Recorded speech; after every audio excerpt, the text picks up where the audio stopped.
கணவனின் ஆசைப்படி காலையில் எழுந்ததிருந்தே ரகுராமனுக்கு மனசே சரியில்லை. இனம் தெரியாத ஒரு பயமும் அமைதியின்மையும் பதற்றமும் அவரிடம் காணப்பட்டது. அவருக்கு தற்போது வயது 59. நாளை மறுநாள் திங்கட்கிழமை அவருக்கு பைபாஸ் சர்ஜரி. சர்ஜரியின் முன்னேற்பாடுக்காக நாளை காலை அப்போலோ ஹாஸ்பிட்டல் அட்மிட் ஆக வேண்டும்.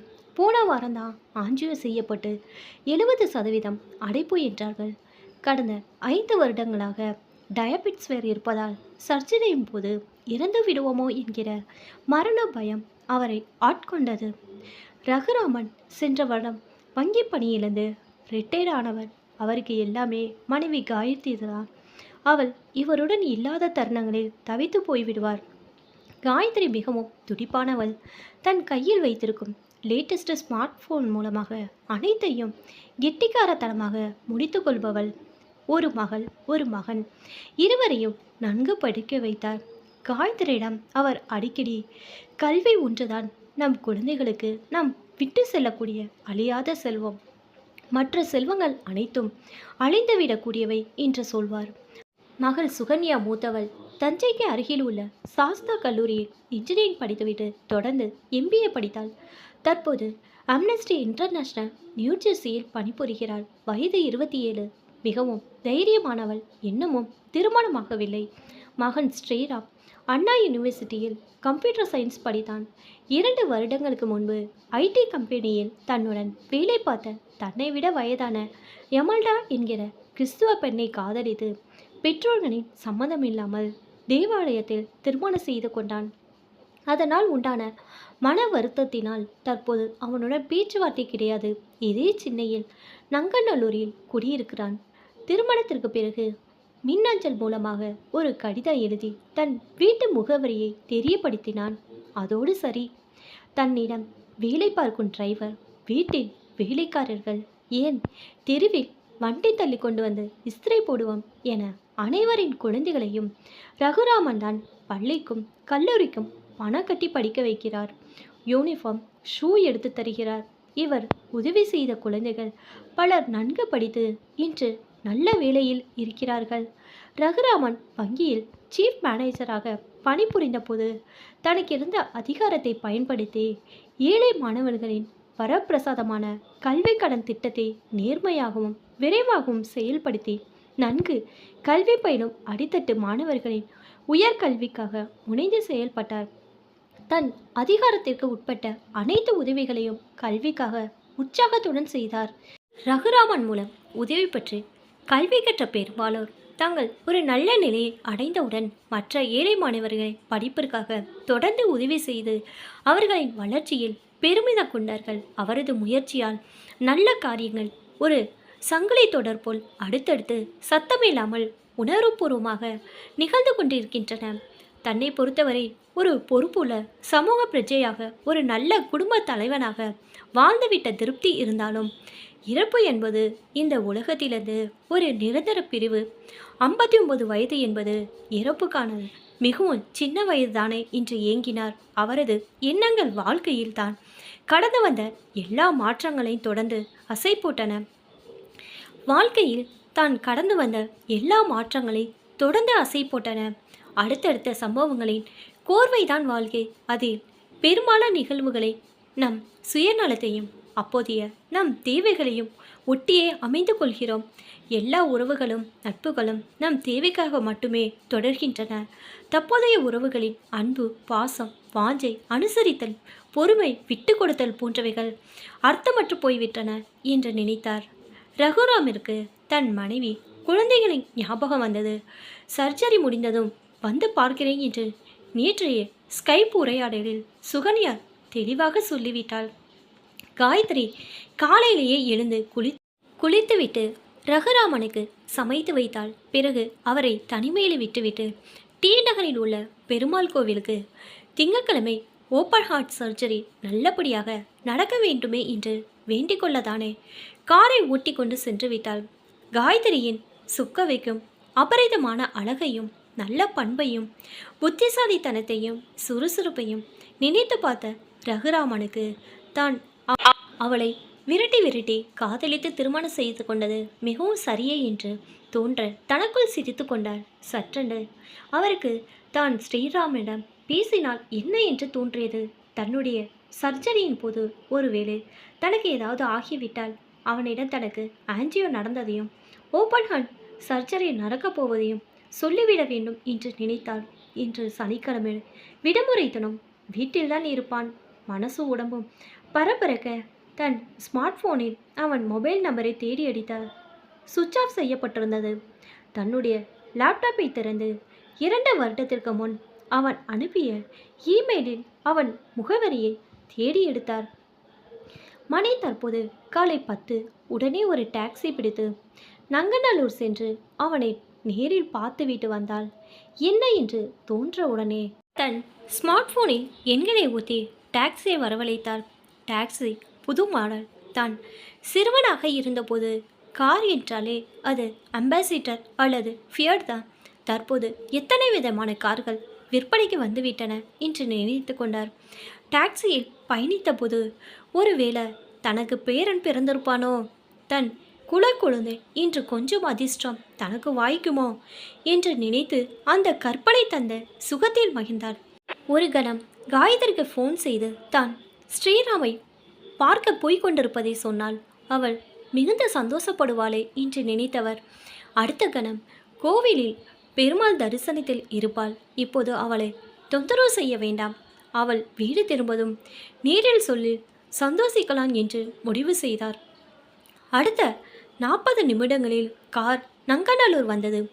போகிற வழியில் ஹனுமார் கோவில். அன்று சனிக்கிழமை, அதனால் கூட்டமாக இருந்தது. காரை விட்டு இறங்கி ஹனுமாரை நன்கு தரிசித்தார். பிரசாதம் வாங்கி சாப்பிட்டார். தண்ணீர் குடித்தார். ஸ்ரீராமன் வீட்டை கண்டுபிடித்து காலிங் பெல்லை அமுக்கினார். மாநிறத்தில் குதிரைவால் கொண்டையுடன் உயரமாக ஒரு பெண் சிறிதான இடைவெளியில் கதவை திறந்து ரகுராமனை பார்த்து எஸ் ப்ளீஸ் என்றாள். நான் ஸ்ரீராமோட அப்பா, ஸ்ரீராம் இருக்கிறானா? உடனே அவள் முகமலர கதவை அகல திறந்து அவர் இல்லை, ப்ளீஸ் உள்ள வாங்க என்றாள்.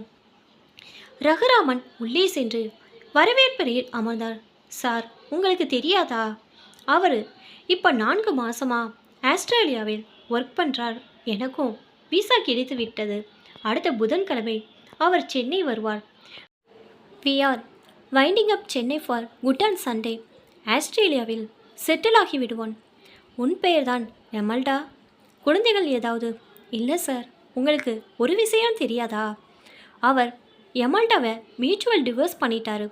என் பெயர் ரம்யா. ரகுராமன் அதிர்ந்தார். உனக்கு எந்த ஊர்? உன் பேரண்ட்ஸ் என்ன பண்ணுறாங்க?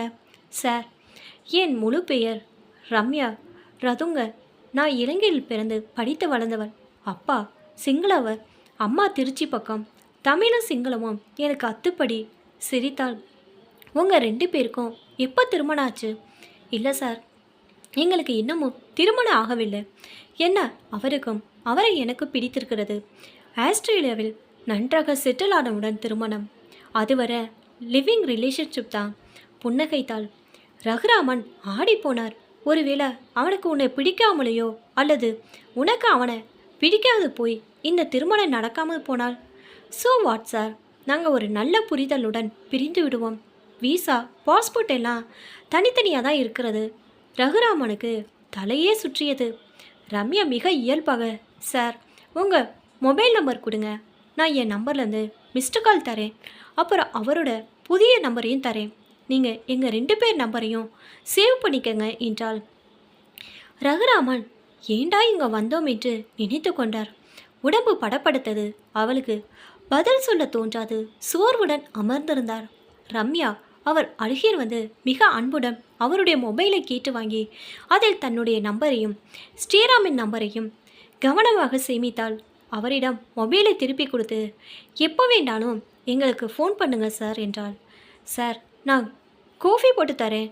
அவர் இப்போ ஸ்கைப்பில் வர நேரம்தான், நீங்கள் அவரிடம் பேசுங்க என்றாள். பதில் பேசாது சுரத்தில்லாமல் கிளம்பினாள். ஏராளமான எதிர்பார்ப்புகளுடன் வந்தவர் தொய்ந்து போய் டாக்ஸியில் அமர்ந்தாள்.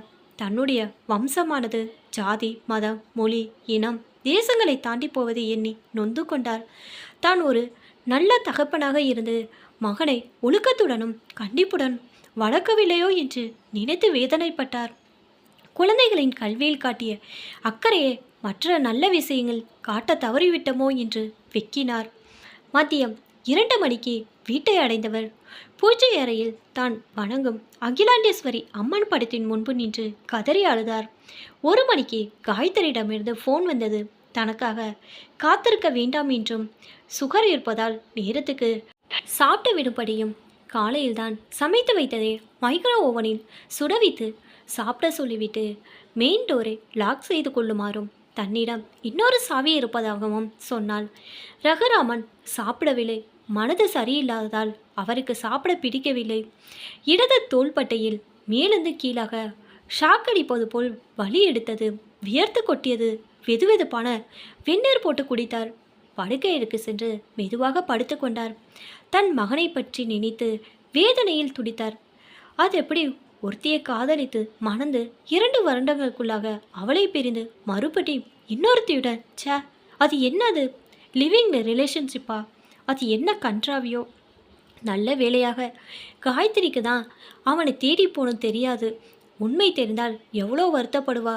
அவளிடம் எதுவும் சொல்லாதது ரொம்ப நல்லதாக போயிற்று என சமாதானம் அடைந்தார். மிகுந்த மன உளைச்சலுடன் தூங்கி போனார். மதியம் 2 மணிக்கு மெயின் டோரை துறைந்து கொண்டு வீட்டுக்குள் வந்த காயத்ரி ரகுராமனை எழுப்பினாள். அவர் அசையவில்லை. தொட்டு பார்த்தால் உடம்பு ஜில்லெட்டிருந்தது. ஓடி சென்று பக்கத்தில் தெருவில் இருந்த டாக்டரை அழைத்து வந்தார். அவர் பார்த்துவிட்டு தூக்கத்திலே ஹார்ட் அட்டாக் என்றார்.